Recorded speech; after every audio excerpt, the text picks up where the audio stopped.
Debout Congolais, unis par le sort, unis dans l'effort pour l'indépendance. Nous devons ensemble avoir conscience que nul autre que nous-mêmes ne viendra sauver notre nation et que cela exige de chacun de nous une mobilisation tous azimuts.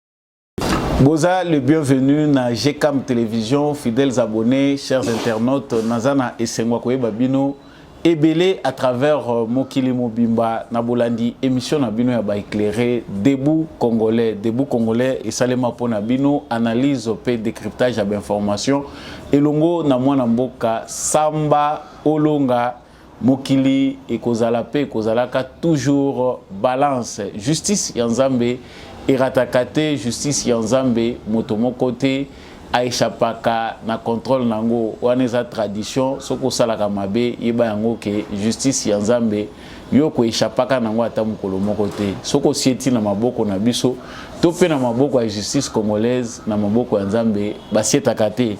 Na lombango na kei na actualité memenga liboso na bino mokolo, ya lelo esengeli toyeba ete, ezalaki na bato bazalaki dessus, pour na sango yo bamelaki biso beaucoup plus précisément à travers les réseaux sociaux sango oyo il y a général Jacques Nduru Chalingonza oyo azali chargé des opérations bato bapandi sango mingi ke yé a remplacé général Constant Ndima, gouverneur militaire ya Nord Kivu.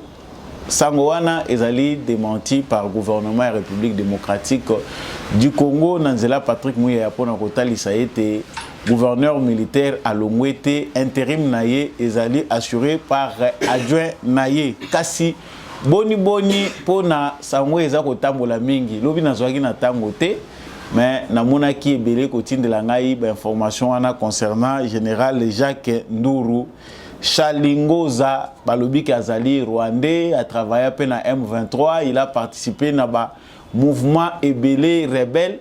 Pourquoi Moutou Andenge wana akoki kozala choisi pour na azala chargé ya opération militaire ezali côté Kamboka na maboko ya Rwanda, surtout qu'il est rwandais. Ngate Moutou na lobi et utinde epai na bino. Vraiment totungisaki makanisi mingi pona koluka koyeba penda mozindo ya sango yango.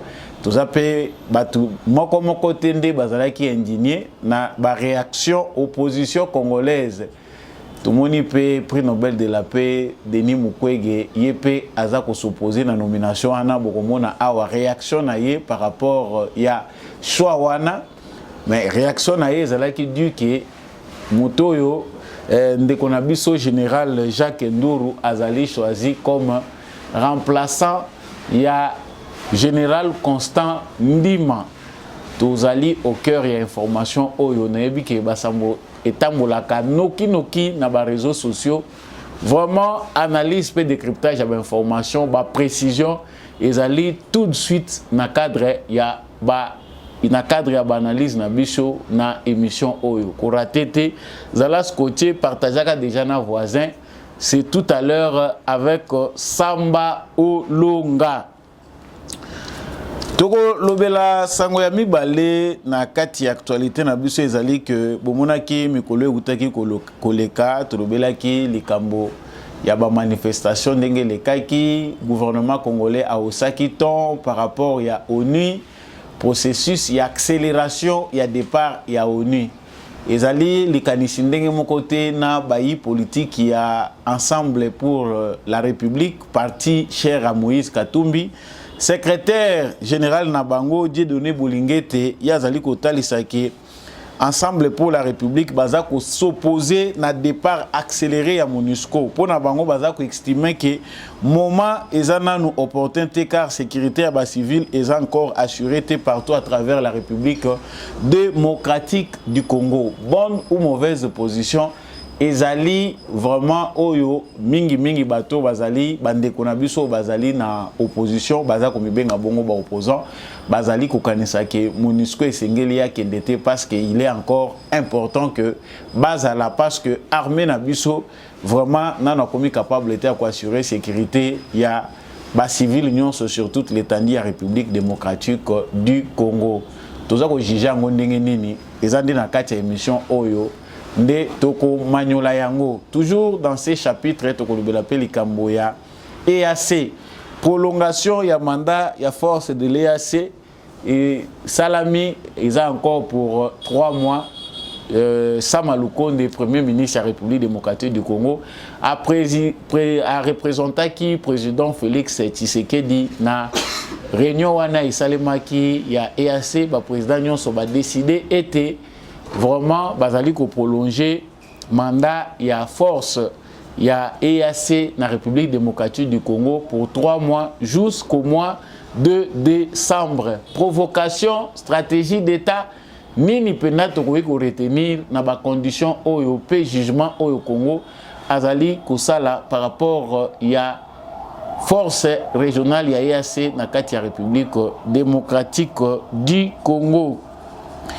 Na bosukisi parenthèse émission na yeli bino ezali tomonaki délégation moko ya ba parlementaire français vraiment bayaki na kati ya République démocratique du Congo bakutanaki na tata mokonzi ya ekolo au menu ya échange na bango baye ko proposer vraiment collaboration ezala makasi na République démocratique du Congo bazali ko na tendance ya kolinga ko aider République démocratique du Congo pour faire respecter ba frontière na yepé a plaider pour na suivi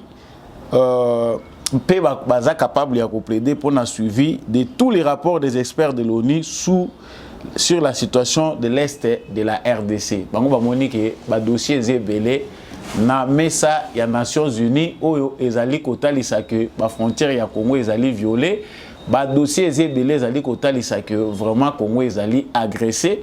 Bango bazali prêt ya ko travailler vraiment pour faire respecter les droits, pour aider aussi les Congolais que Congo a fait respecter la frontière naye. Wana ezali offre na bango kasi na mopanzi na Afrika mobimba. Mupepe ezali makasi ba pays africain ebele ba pays francophone bazali vraiment kotala ba population na bango toloba bazali kotala les souffrances na elongi ya esengote.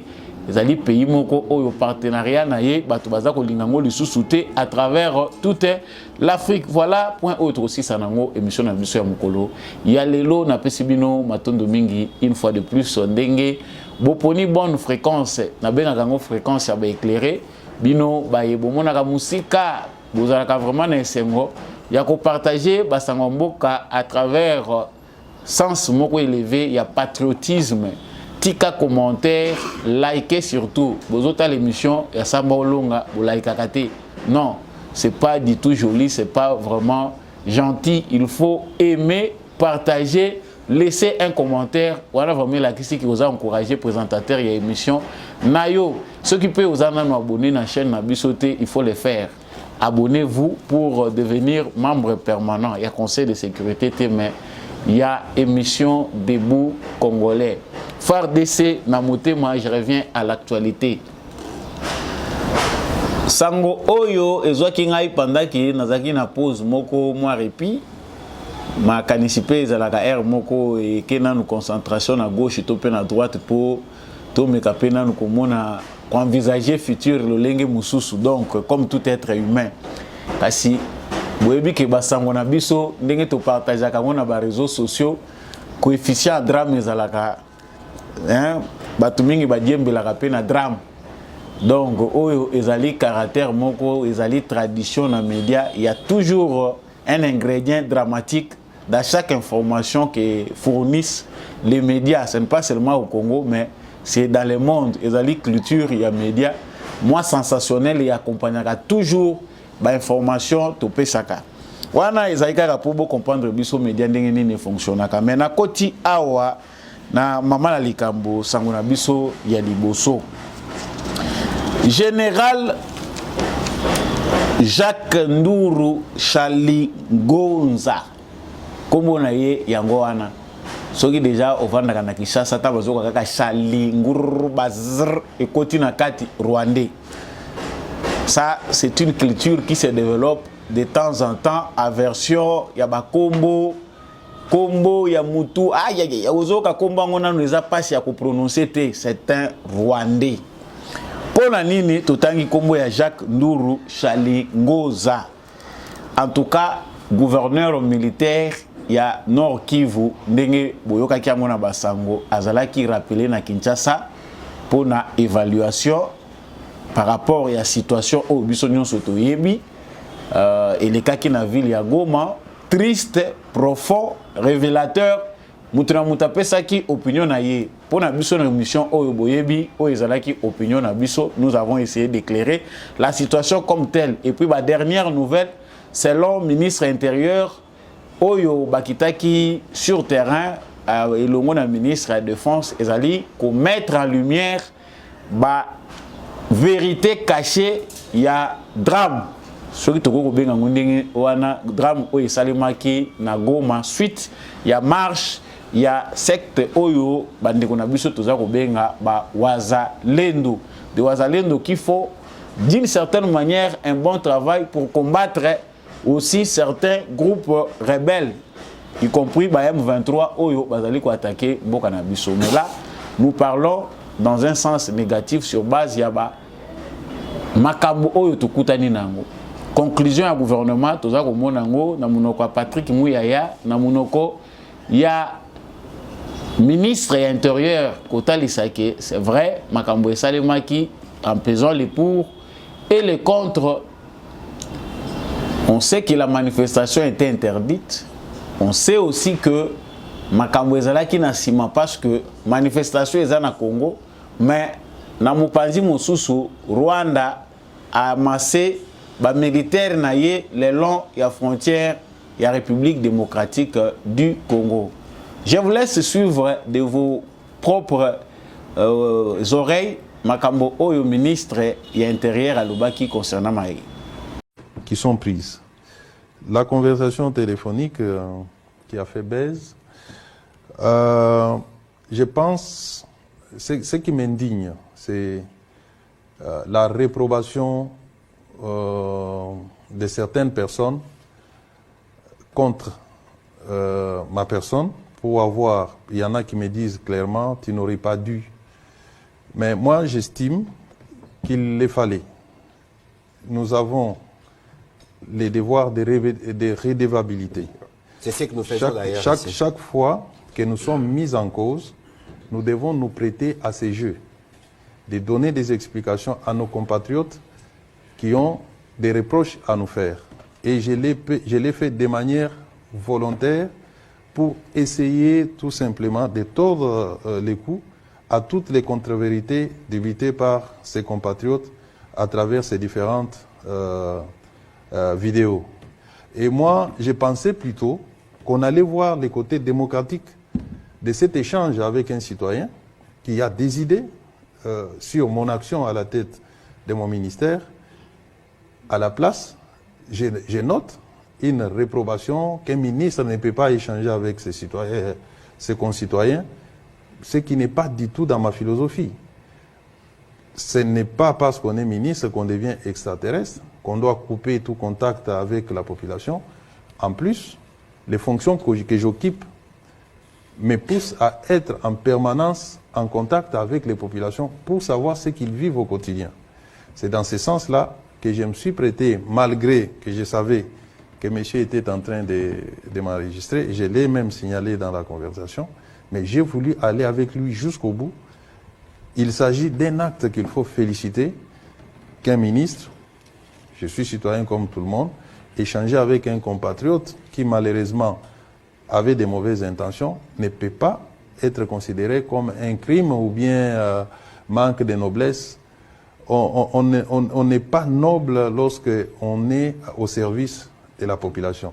On ne met pas en avance la noblesse. Bien sûr, j'occupe des fonctions nobles, mais c'est au service de la population qui, lorsqu'elle a des préoccupations, je vais vous les dire, je suis dans certains groupes WhatsApp où j'échange quotidiennement avec nos compatriotes, parfois de manière répondant à des accusations violentes. Jamais on a réprouvé ça. Par contre, j'ai toujours vu les gens apprécier positivement chaque fois que je me prête à cet exercice de questions-réponses. Donc je pense que c'est un devoir de redevabilité qu'il fallait saluer, qu'il fallait même instaurer. Vous avez vu il y a des jours, le chef de l'État s'est prêté au même exercice où il a répondu aux préoccupations de la population à travers des questions-réponses, lui poser les questions de la population. Donc, pour moi, je ne m'en veux pas d'avoir... Monsieur Il n'y a aucun acte à ce jour qui a démis le gouverneur de ses fonctions. Il reste gouverneur militaire. Il est rappelé administrativement à Kinshasa pour être consulté. C'est son adjoint, son vice, qui assume l'intérim. Le général Chaligonza est le chef d'état-major général adjoint. Il est dans son rôle d'instruction. Je dois vous dire qu'il n'était pas seul. Il y avait aussi le général Makombo des renseignements militaires. Les deux sont arrivés le même jour. Pourquoi est-ce qu'on ne parle pas de l'autre? On parle seulement du chef d'état-major adjoint. Donc, j'informe à l'opinion qu'on n'a pas nommé un autre gouverneur. L'intérim est assumé par les vice-gouverneurs. Le chef d'état-major général adjoint est là, dans le cadre de ses attributions, d'inspecter les troupes, surtout après la commission de ce que nous sommes en train de déplorer ici. Il était normal qu'il soit le chef d'état-major lui-même pouvait se rendre, soit délégué à son adjoint comme il l'a fait. Voilà, on va prendre... Voilà. Wana ezalaki juste pour te comprendre conclusion oyo ezwami na mopanzi ya gouvernement congolais toyebi que procès ezali en cours par rapport à makambo ena. Mais suite il y a rappel, il y a gouverneur militaire biso tozalaka na avance ya basango. Bato bapesaka basango balobi gouverneur militaire aza demi na ba fonction na ye ndenge boza komona wana. C'est monsieur le général Nabiso Jacques Nduru Chalingonza yende Moutaza remplaçant ya gouverneur militaire, ce qui était faux toute la journée d'hier. Batu ba propager basango wana na ba réseaux sociaux balobi que Jacques Nduru nde mutu a commis ko assumer intérim to payer Moutaza remplaçant ya général militaire. Ces rumeurs se sont intensifiés de manière que ba mécontent na ba ennemi à République démocratique du Congo ba trouva ki pona bango que en tout cas ezali ngonga ba lesa biso biloko bango ba mesana ko lesa biso. Tout d'abord, premièrement, ça c'est le gouvernement qui parle. Ezali gouverneur militaire azali remplacé T na Jacques Nduru, général Chalingonza, qui est le chef d'état-major adjoint chargé des opérations et des renseignements des forces armées de la République démocratique du Congo. Azali remplacé par Yété, Azali remplacé par un policier adjoint à Yé, Ndemouto a remplacé Yé. De ce côté-là, je pense que les débats, tu vois, ça l'angle de sous-souté. Tu vois que ceux qui est titulaire, Azali absent, adjoint à Yende remplacé à Yé, Bandou Makamutu Sumbangu Temba la moko à remplacement. Cette rumeur-là qui circulait, où Israël Kolaksabiso, qui est gouverneur militaire, Azali remplacé par les chefs d'état-major adjoint chargé des opérations, Azali fausse. Wana point Yalibosu. Point yami balé oyo et tamboli mingi parce que na luki ba réaction oyo na koki kotie la bino par rapport ya Jacques Nduru Chalingonza ba réaction ezalaki mingi Félix Tshisekedi azali accusé à entretenir situation d'instabilité parce que il nomme des ex-commandants généraux qui ont œuvré dans des rébellions à des postes de commandement. Ce que Congo est important aussi renseigner d'abord na Congo avant au la critique toi avant émettre ba opinion na yo. Jacques Nduru Chalingonza kombo na ye ezalaki le plus cité mokolo lobi na yebite soki petit lelo ezandenge wana. Vous allez faire aussi des sondages comme moi pour voir les noms qui a été plus cité hier dans les réseaux sociaux, c'est le nom de Jacques Nduru Chalingonza. C'est un Rwandais, un infiltré qui détruit notre armée. C'est quelqu'un, pourquoi Tshisekedi commettrait un tel acte, il y a un Rwandais, couper ça y commandement, il y a une opération na biso militaire. Vraiment, Bolanda ki basangoana ba média ebele. Pour na nini Rwandais wana akoki kokende ko occuper poste munene bongo na chaîne ya commandement. Et puis on va encore les prendre, les remplacer les gouverneurs militaires par lui.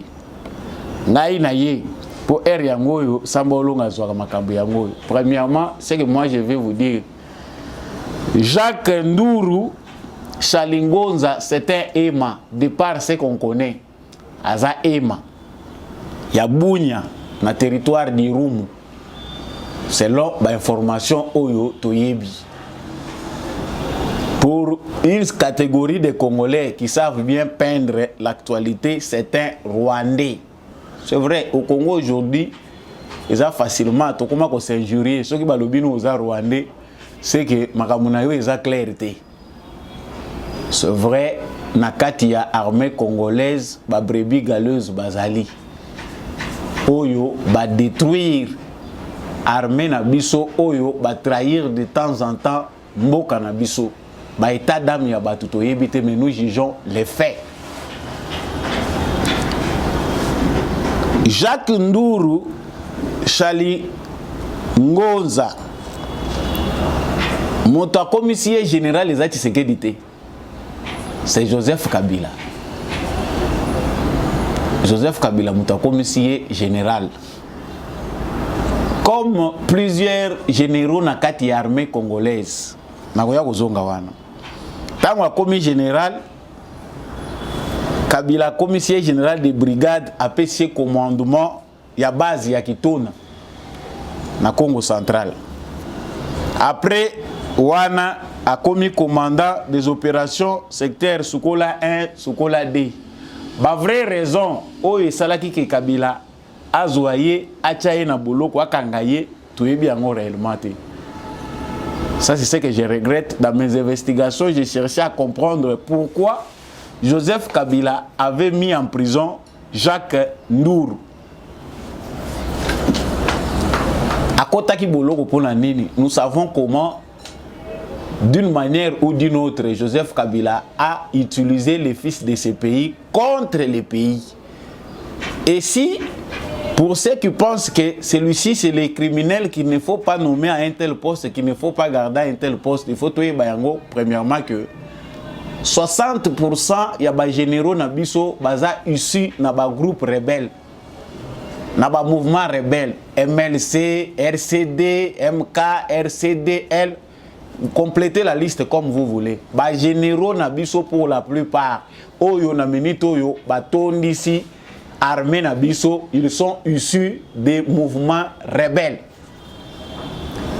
Ça fait partie déjà dans d'une tradition, d'une culture oyo déjà comme norme na kati armée na biso. Ce n'était pas Tshisekedi qui avait fait de tous ces gens-là des généraux dans l'armée. Tu as vu qu'après dialogue inter-congolais, ça nous suffit. Accord oyo signamaka kuna pour mettre fin na ba mouvement rebelle. Ba politicien oyo ba utaka zamba. Oyo, au nom de la paix, le dialogue inter-congolais avait jugé bon que Batika Mandoki, Basangana, Basa la partage et à pouvoir, batika exercice ya ba armée bazwa ba militaire na bango ba nani na bango ba intégrer bango basala o basala ki braxage na mixage oyo ememela ki biso kao oyo to koma nango lelo to za ko luka to réorganiser armée na biso. C'est sur base de cet exercice là, outre les cadeaux laissés par Mouzé, génération na ye ya bao ba mususu bakimaka pe bakotaka bazamba ba mususu batika lawa. Voilà comment notre armée d'aujourd'hui est composée. Bato union sona ba Français Milayi bakotaka na kati ya zamba bakendaka ba bikoma ba généraux déclarés là-bas bayaka awa ba aménager na kabila ba bongisi, ils ont intégré l'armée. Ceux qui sont venus avec les Bemba, bao bakendaka na ba Zaidi, ba nani ba Rubero pardon et les autres. La liste est très longue. Ce que tu l'as tout ça la awa émission concernant ba groupes armés na mboka na biso. Et tobeta li solo ya armée na biso, to koyi kozonga même derrière. Uta bazalaki armée oyo laissée par les colons, armée oyo Mobutu a créé tito koma lelo. L'histoire de l'armée de la République démocratique du Congo est riche des événements. Et jusqu'à une armée non républicaine nous laissée par Joseph Kabila, une armée où ekomaki les termes français m'échappent, composée na batu issu de plusieurs réalités, où la plupart de nos militaires oyo bazali na chaîne ya commandement bazali issu na ba mouvement rebelle. Ce qui toko se focaliser pour na likambu yake azalaka na ba mouvement rebelle kili ba musu bazako loba M23, mais ça c'est une information à mettre entre guillemets. Il n'y a jusque là aucun élément, aucun indice ya présence na yena kati ya M23. Mais il a été dans les RCD, ayena na ba oya ya nani ya ba Bosco Tanganda, aye ko se retrouver na ba Thomas Lubanga. La liste est longue. Mais ce que boyoki ba rebelle munzusu baza na opposition bakangi munoko botuna kananu te balobaka tuna nanu ebongo o bozwa conclusion. Tshisekedi a sali erreur ya munene bwendeni ni kokende kozwa qui a fait prendre à Tshisekedi une telle décision. Ba mususu balobi décision moko vraiment toyebi te soki ba bande ye kozwa ces Rwandais ici les placés là. Spécialistes en identité, méfiez-vous. C'est vrai que cette culture-là que nous avons développée à cause de l'infiltration dont nous sommes victimes est devenue aussi un élément sur lequel nos ennemis se penchent pour nous détruire. Tokomi ko bomana biso na biso tozo benga na ba Rwandais parce que comme pays une façon ya ko déstabiliser muninga. Ah Rwandais yoko toyebi kutunzela utelaka abimelaka boy. Et c'est comme une culture na biso ko benga na ba Rwandais nga pe jour mususu awa biloba loboyo woyoka pa jour mususu yo pe ba bambio identité balobio oza Rwandais nga na za de père et de mère entre guillemets. Donc ce qui toki chaîne à Moulayi bo banda ko pona ba généraux oyo ba participa na ba rébellion okomona tina maison militaire ya chef de l'état tokokuta batu oyo ba militaire na biso oyo lelo bazana armée loyaliste mais ba participa pe na ba mouvement rebelle bazalaka. Ils sont là même à la maison militaire. Prochainement na koya na liste mais naza ko méfier comme komi mboka makambo ebele mais la liste est là. Na koya na liste wana bokomona liste ya ba généraux na biso qui ont été dans des mouvements rebelles mais qui se retrouvent aujourd'hui dans notre armée. C'est-à-dire, argument c'est parce qu'il était dans des mouvements rebelles, et ça argument est lokuta. Bakabilisto basilisoni lelo bazali koyebisa biso Jacques Nduru Chalingonza azar Rwandais, il n'est pas loyal à la nation, bino bosalaka est général. Tshisekedi akuti général na chaîne à commandement azalaki. Na état-major, ya armée na biso, il fait partie na chaîne état-major. A travailler opération Sukola 1, opération Sukola 2, bino ba kabiliste ba bomona ki Rwandais te. Ce qui est Rwandais, c'est que bino mutu bochaki. De par les informations que nous avons ici, parce que il ne faut pas, surtout biso ba totoza na ouest, to comme na culture moko ya ko banda ko rejeter certains de nos frères oyo bazako uta de l'est soit disant na moni éclair te il faut azala awuta kuna. c'est aussi une mauvaise culture. Kombo ya mutu. Congo, mobimba na ba frontière nango, toza ko partager ba culture na ba pays où ezali ko avoisiner biso. Baema oyo baza koloba awa les baema chez nous ici, culture na bango eza presque ndenge moko na banyura na Uganda. Dont ils partagent les noms presque ndenge moko. C'est un peu la même chose comme les Tchoko ici, baza awa na ngambu na biso na Congo awa, dans les Kasaï, ba mususu baza pe na Angola. Et il y a certains même, oyaza wazo mibenga Congolais, mais baza na bandeko, baza pe ko mibenga ba Angolais na ngambu. Et des familles vivent comme ça. Soko yepe na Congo central là, vous trouvez les bazombo qui sont ici, qui se réclament congolais. Des fois, ils se disent angolais, bazombo, bazaba angolais, mais pas muso bazaba congolais, même culture. Et les exemples s'en suivent.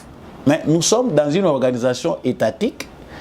Ce qui est bandi, biloko ya kobanda ko s'acharner. Le problème au biso tozuna ba Rwandais, ils ont problème moko, il y a ba individualité. Il y a ma culture, ils appellent culture, problème entre les Rwandais, personnes na Congolais. C'est un problème d'État. Il y a eu un complot international qui a instrumentalisé un groupe ethnique pour déstabiliser l'Afrique centrale, pillage na bango. Pendant longtemps, plusieurs Congolais ont des témoignages, ils ont vécu avec des Rwandais, que ce soit à Kinshasa, que ce soit dans le Kivu. Sans problème. Mais les renseignements pendant ce temps-là choisissaient des personnes, faisaient infiltration dans Bangonde Bazaïe pour Salayam. J'ai choisi cet élément pour revenir nango parce que tous alliés pour patauger mingi na argument na biso.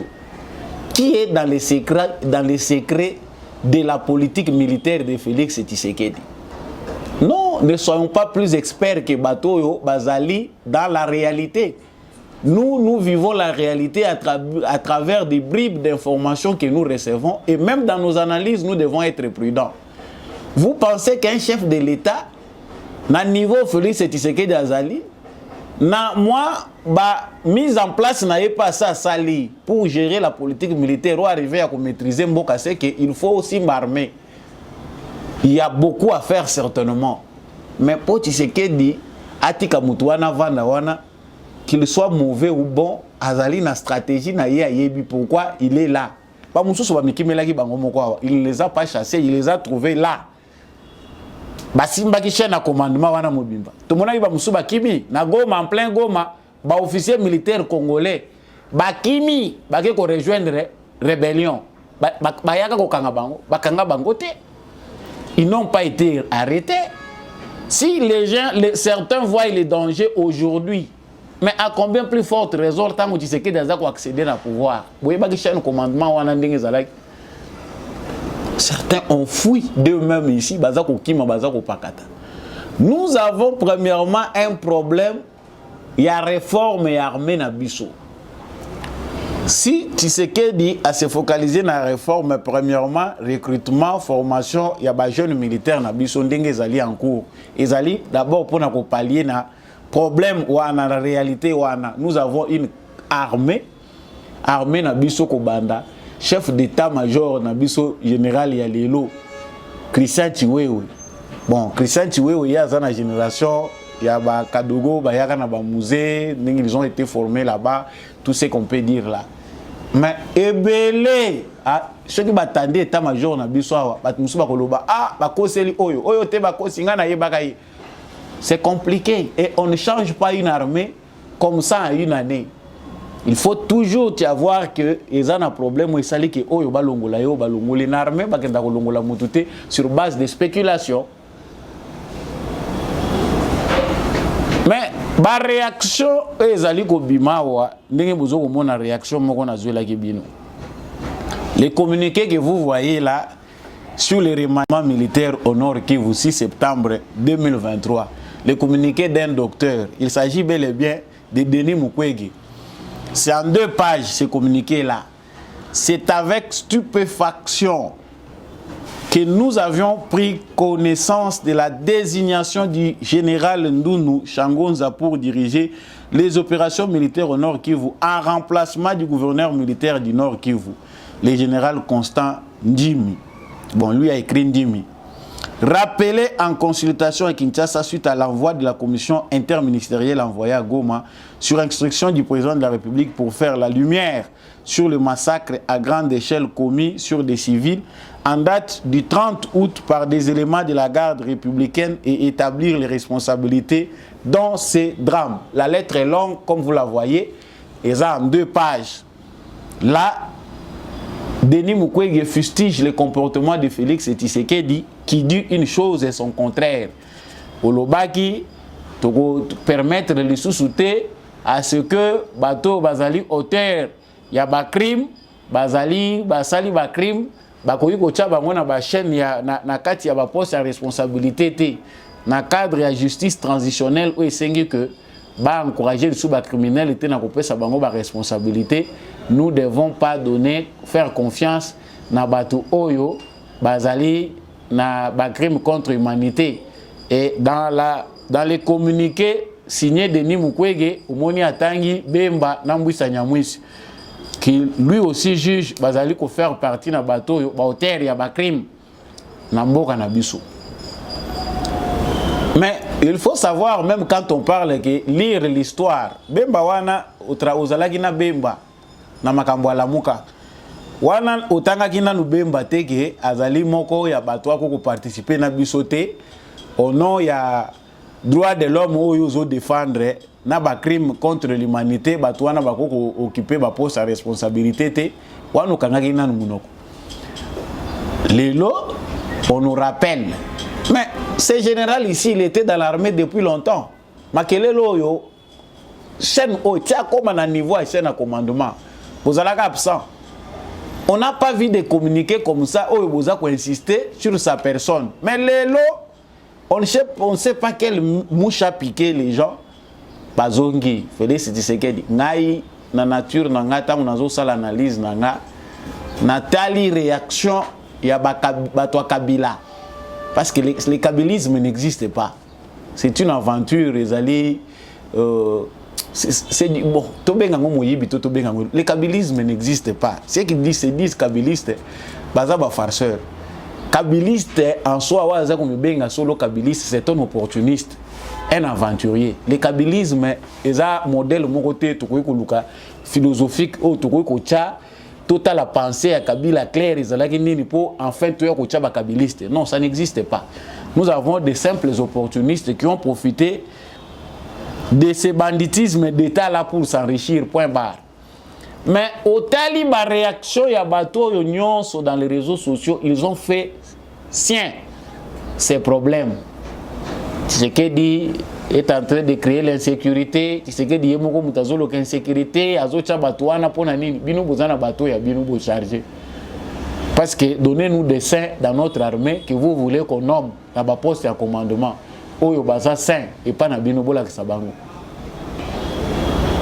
Bazate juger quelqu'un par ses actes. Est-ce que depuis qu'il est là, bopé sa biso ba renseignement na lettre ya Denis Mukwege ngana lingaki na mona na lettre au communiqué tout mona esika wapi ba fait c'est qu'on lui reproche réellement avec des preuves. Et ça comme on a noté, la démarche scientifique oblige que vous puissiez apporter des preuves, des éléments où ils vont permettre que Bissonion s'auto à conclusion d'engue moronayu. Les scientifiques de notre pays nous font honte vraiment. Parce que tant que nous avons jugé, il faut baffer et zalawana. Mutuana tant que tous allez na éléments moko palpables étaient visibles où ils allaient certifier makambuso tous loba.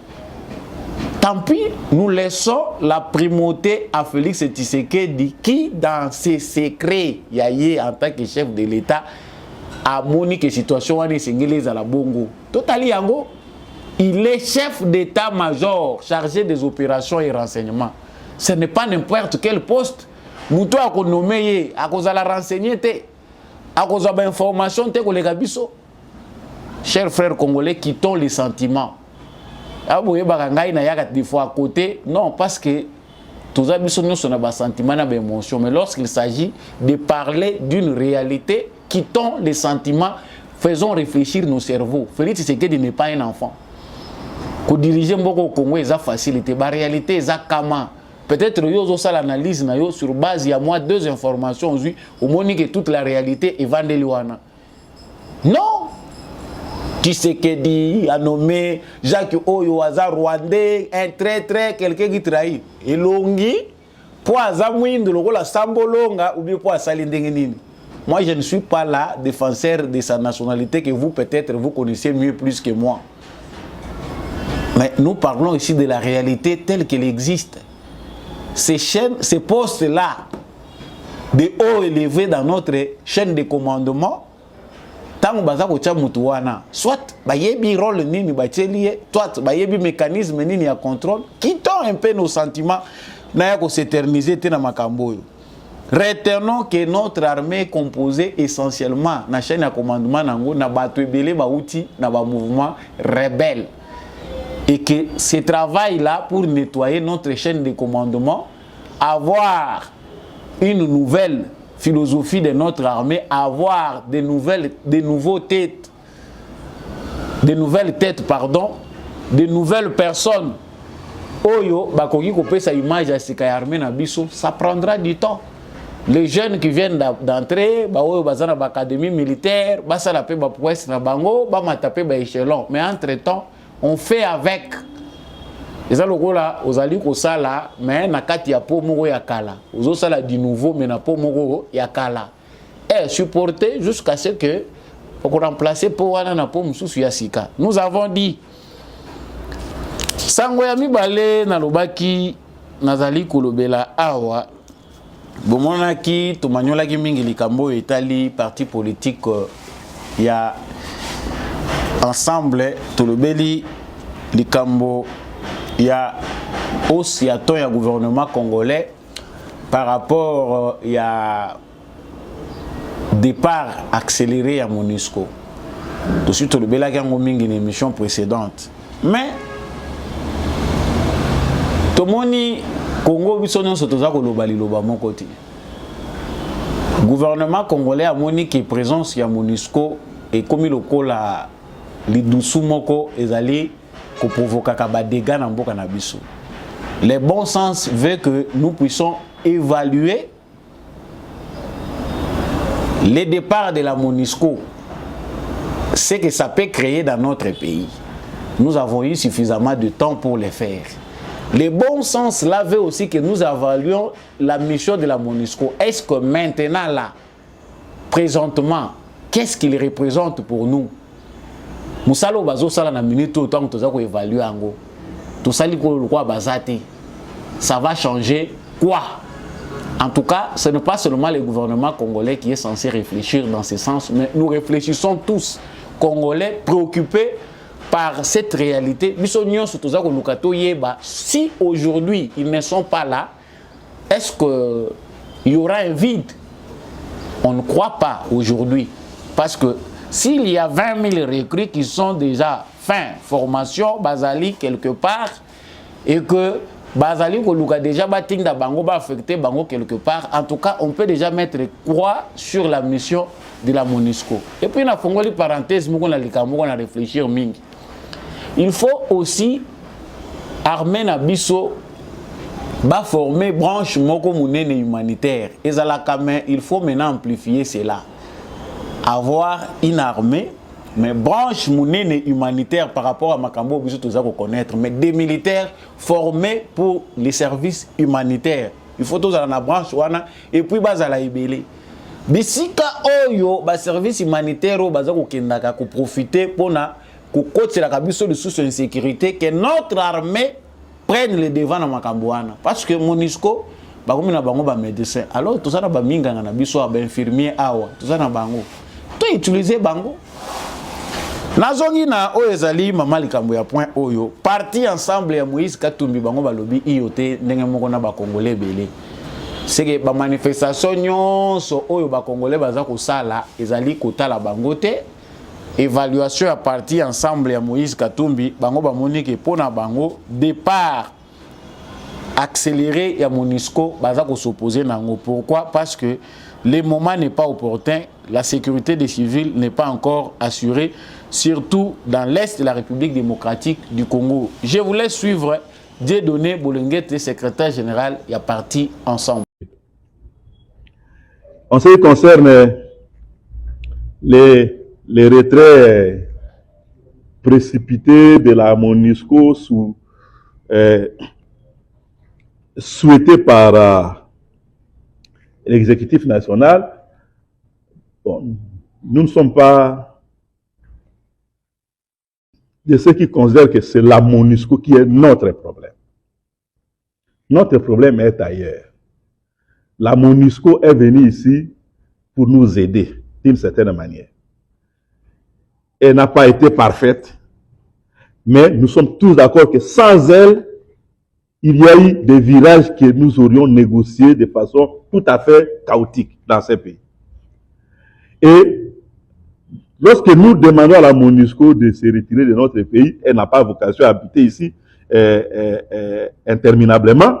Nous devons aussi considérer que est-ce que nous avons déjà la maîtrise de notre situation sécuritaire? Et le président de la République a dit qu'au-delà des élections qui viennent, la MONUSCO n'aura plus de raison d'être là. Je crois qu'on peut s'en tenir à cela et non pas précipiter les choses parce que souvent, elle a toujours été d'une certaine utilité, notamment pendant les élections, parce qu'on sollicite aussi sa logistique. C'est à nous, c'est à notre gouvernement de donner des garanties qu'elle a pris en main la situation sécuritaire de ces populations. Visiblement, au Nord Kivu, ce n'est pas le cas, à ce que nous sachions tous. Donc, il me semble qu'on ne peut pas aller dans la précipitation. Ce qu'ils ont mis en place comme transition devrait être respecté.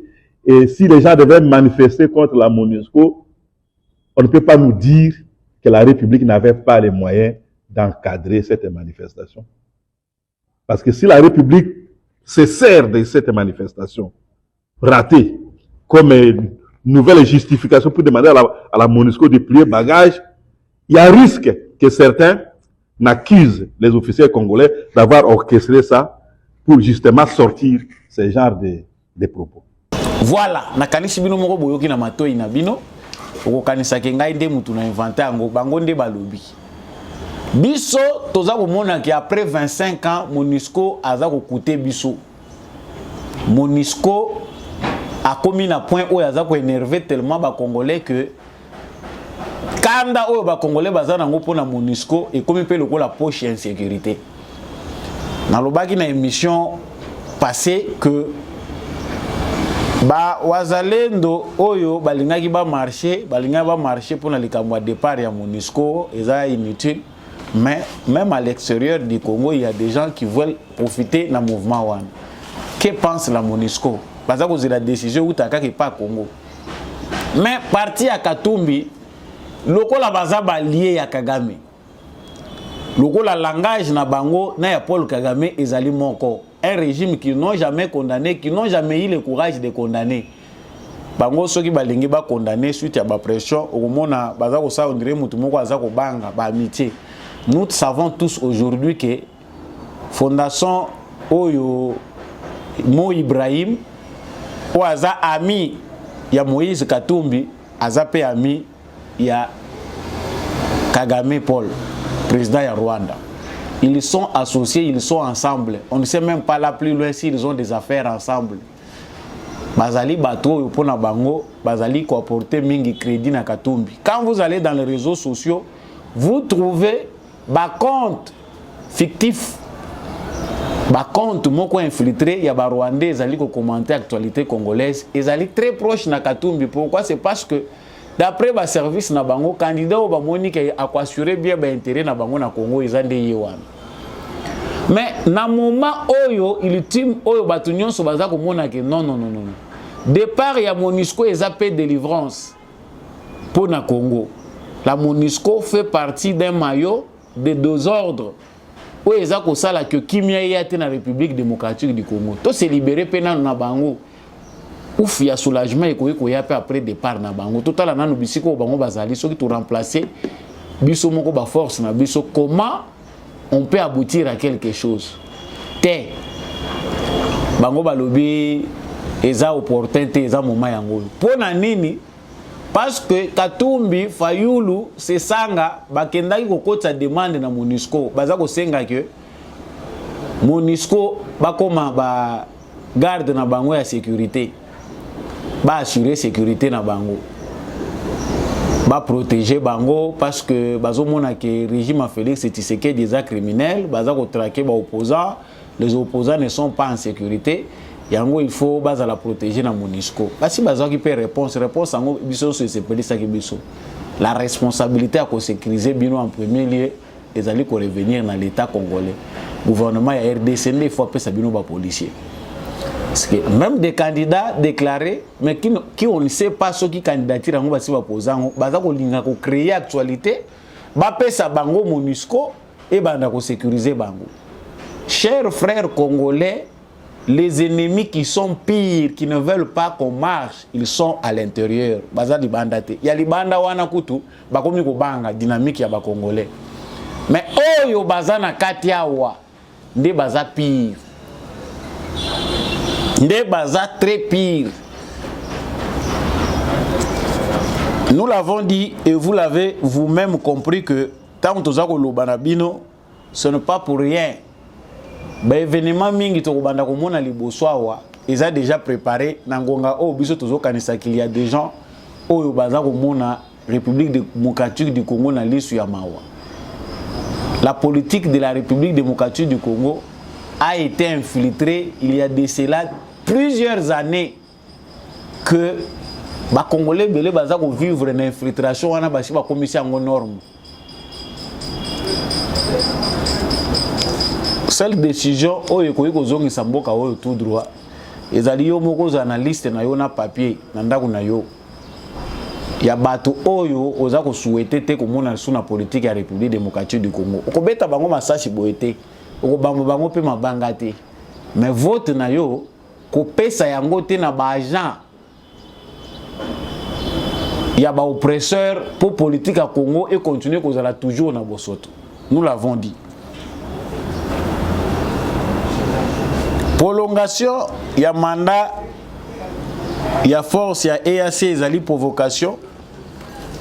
Certainement, l'enjeu est multiple que la question mususu tant que tu répondre à Monika Moutalobin de Kosamba Olonga, n'a d'accord na yote. Mais quand on est limité, on est obligé à un certain niveau aussi de comprendre la marge de manœuvre. Nous réfléchissons par palier. Et nous réfléchissons aussi en fonction, il y a Mutuna niveau place à Zali. Donc, tant que tu réfléchir dans le moment où tu as la marge de manœuvre du gouvernement congolais ou Azali seul contre tous. Quelle est la logique qui veut que le gouvernement congolais accepte que renouvellement, il y a mandat, il y a force régionale et salement. Ce que tu Kagame bazako yambama na président ya Kenya oya sekaka mingi il est toujours content lui soko moni ndenge bozako mona ngo wana esengo bango bazana ngo un vrai Congolais pense que cette complicité ici n'est pas en notre faveur, mais la politique ne se fait pas avec les émotions ni avec les sentiments. Certaines raisons d'État ne tiennent pas compte de nos états d'âme. Les Kamoussous Subako Sala au sommet de l'État et ceux qui subissent sont montés ma titre na balabala. Mais après des années ou des jours, les gens finiront par comprendre le bien fondé d'une décision d'État. Donc réflexion, réflexion diplomatique et cocanité. Non pas pour le gouvernement na biso léthargie continuer kozala, mais pour voir comment la réalité se présente. Nous sommes seuls face au monde entier. Et notre seule marge de manœuvre réside dans notre organisation interne efficacité na biso, capacité na biso à mobilisation des autres déterminés futurs. Quand le président de la République dit en tout cas toyebite au moni atangi nzambe, c'est que quelque part impasse pèse à la ka. Oyo avec le temps biso peut développer un mécanisme na biso interne to surprendre bango. Retenons seulement une chose, que le Congo n'ira pas en guerre contre le monde entier. Mais avec la sagesse, une bonne organisation et la détermination et mobilisation des Congolais, nous allons gagner. La victoire nous appartient parce que nous sommes dans le camp de la raison. Et assez, tu sais que dit mon des traîtres. Tant que lobby au monde a résultat, ils ont contraire à ma propos na yo, au bout ça même na, oh yo tenaki le col à ma propos. Avançons, restons unis. Là où il y a brouillard ou bien obscurité, faisons confiance. Ce qui peut Moutaza a confiance dans la démarche à Tshisekedi. Il a raison par rapport à son niveau de compréhension.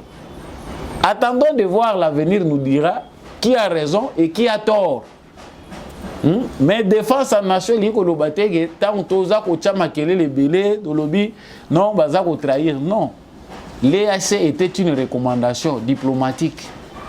Et Tshisekedi avait-il commis une erreur? Il y a Kokotsa Congo na EAC, en tout cas, Mwangai Nanga Munanga na Monaka que. Akometaka na erreur. Il fallait que ça les mabongo. Pour tokomisa batwana na suka. To me mamute mamune na biso po bango nyonso to tsa bango na kitunga moko comme ça, lorsque le Congo décide maintenant à volonté, mutako contredire azati. Sango ya suka naza ko mimango na mukuse parce que tozupe tango mingi télévision zango na sango longa be monsieur umelaka ba sujet pendez ebele important. Visite à délégation ya ba parlementaire français ba ye Congo, langage na bango officiel boye biango bakutani na tata mokonzi ekolo bazo renforcer ba relation entre France na République démocratique du Congo, baza ko luka que ba aider biso pour être faire respecter ba frontière na biso et puis ba plaider pour na suivi ya ba rapport ya ba expert ya ONU. Il n'y a pas de solidarité entre États, il n'y a que des intérêts.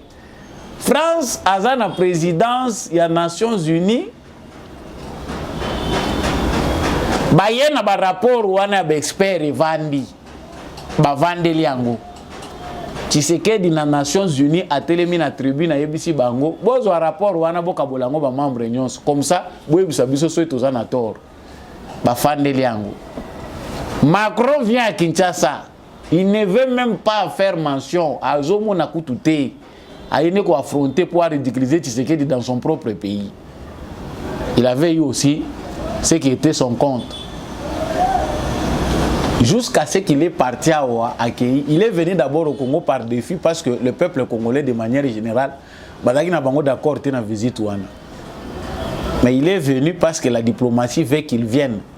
Aye asuki na milangi ya bière na bandal a utilisé fali parce que ayebi ke biso nyonso to lingaka musique jeune oya monaki pona ko s'adresser na ba jeunesse africaine qui nazana bino je suis comme vous, c'était fali avec à côté de la bière. C'est que pona bino il faut na s'exprimer na bino pas dans une université mais devant quelqu'un qui va vous distraire.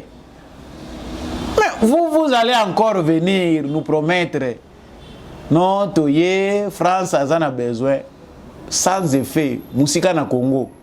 Chers frères congolais, c'est vrai que nous n'avons pas de problème particulier avec la France. Nous ne sommes pas une colonie française.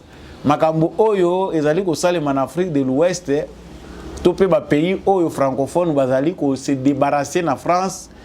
Biso pe ezali ko inspirer biso quelque part pour to lungwa pe na ba chaîne ya ba pays où ezana bondoki. La France doit subir. Réellement, la diplomatie, la politique veut que Tshisekedi soit disponible à Yambi Bango, à Sololina Bango. Mais est-ce que pour Bino, pour établir vérité, il faut proposer comme monnaie d'échange? Non, tous après, il y a aider Bino, Kuna, pour rapport Wana, pour étudier Yango, pour mettre en place, pour faire aider Bino pour la frontière. Il n'y a pas de solidarité internationale. tant vous avez ça en Ukraine, vous avez un principe non sur le droit international. Mais tant vous avez en Congo, vous avez la biso, agenda caché. To continuer ko pesa bino pétrole oyo bo exploiter et ko quitter na ba pays ya baninga. Les pays comme la France, même ceux qui ont un problème directement na bango, ce sont des pays visiblement mukolonga pe na comme président, ils sont dans la liste noire. Parce que c'est un pays qui ne respecte pas les pays africains. Le Rwanda bazan a déclin et qu'ils ont un président qui n'a pas tendance à faciliter le futur pour la génération en France. C'est un président déjà essoufflé. Intelligence et la sagesse qui permettre à sauver France. Non, il n'a pas ce niveau-là. Il a une intelligence uniquement pour attirer la kabato makelele à la ksakazo tangisa. Énergie bila zanango. Mais intelligence, il y a homme d'État qui comprendre que tous les signaux dans le monde entier sont dans le rouge. Et que France, il faut assimiler, accepter ma faute naie, à un nouveau départ. Calcul na bangote. Comme ils ont été forgés, bana yaba colonisateur, hein, bana yaba esclavagiste, baza ko continuer ko tambola na bornière yaba tata na bango. Alors qu'ils ne viennent pas se moquer de nous. Contraire, va continuer à exploiter. Les parlementaires français doivent aller éduquer la masse française. La Macron, enterrer de France. Ce n'est pas ici au Congo. Non, nous n'avons plus besoin d'aide. Ce que vous devez faire comme travail dans cette organisation-là internationale qui est les Nations Unies, c'est d'établir la vérité. Parce que mission, il y a organe wana. Organisation ils allaient payer la sécurité dans le monde. Tout le monde a gagné. C'est ce que vous nous proposez comme monnaie d'échange. Tous après, ah France, chers frères congolais qui vivent en France, je vous salue. Nous avons une grande famille là-bas en France. Bah, on a compliqué réalité. C'est facile de se soutenir en France. La France, bah, il y a des gens qui ont la mabe ou bazako sala et qui ont tamboumé pas na bangomo. Aujourd'hui, tout le monde se plaint des comportements des enfants d'immigrés parce qu'ils ont été toujours fruits de l'injustice que la France ne veut pas montrer. Injustice oyo bango ba subir de manière discrimination moko, ça dit bien planifié, bien structuré. Apartheid moko ezakuna mais qui ne dit pas son nom, ils ont la forme apartheid été. Bana wana bakoli baza ba français. Non, bokomi ko juger bango ba poso, ba arabe, o ba sala boité. Nous aussi au Congo, nous ne voulons pas des cadeaux de la France. On n'en a pas besoin. Nous voulons des États qui nous respectent, qui viennent avec des partenariats gagnant-gagnant et nous va Félix Tshisekedi. Émission, il y a le lot et Sukiwana, Nazaki Nesengo, Yakoye Babino, et Belé, Sambaolo Nazaki très long. Ce que commission émission Tina Suka, Napesio. Félicitations, tika commentaire, abonnez-vous. Ce qui pose, c'est que là, qui n'a banalise, n'a été, n'a dérapé quelque part, on reste congolais. C'est dans l'unité et dans l'amour que nous allons reconstruire notre très cher beau pays. Je vous prie d'être toujours élégant et de continuer que vous allez être tolérant. Ma propos et que c'est prisayo kakate. Matondo mingi na ndegombi à chako azaki na sima caméra pour émission yo comme la bino na pesi boton d'une équipe Mobimba GCAM télévision apôtre Gérard Kabeya candidat député national na Tchango na pesi pembote mingi. Merci mingi na l'homme de la vérité des urnes Jean-Louis Timbalanga. Merci beaucoup à mon vieux Maurice Kikangala depuis l'Irlande. Merci à papa Boniface Mpunga, monsieur le maire adjoint. Merci beaucoup à maman Bilonda qui nous suit depuis Kinshasa. Mbote mingi na yo. Je remercie papa Freddy Ngwama, l'élu d'Ilebo, et tous ceux qui suivent de près l'émission des Beaux Congolais, Boza et Belé. Vraiment, avec le temps, ma banque est organisée parce que c'est la culture. Congo, Ezaya Bissonyonso, merci na Bolingo Boza ko pesa na samba olonga pe émission de Beaux Congolais. En tout cas, partagez, aimez l'émission. Ce que vous avez lingaté, c'est que vous avez vraiment des Beaux Congolais. Likez l'émission et laissez-moi les commentaires depuis quelle ville vous nous suivez. Quant à moi, je vous dis au revoir. Nous nous retrouvons prochainement avec une autre émission.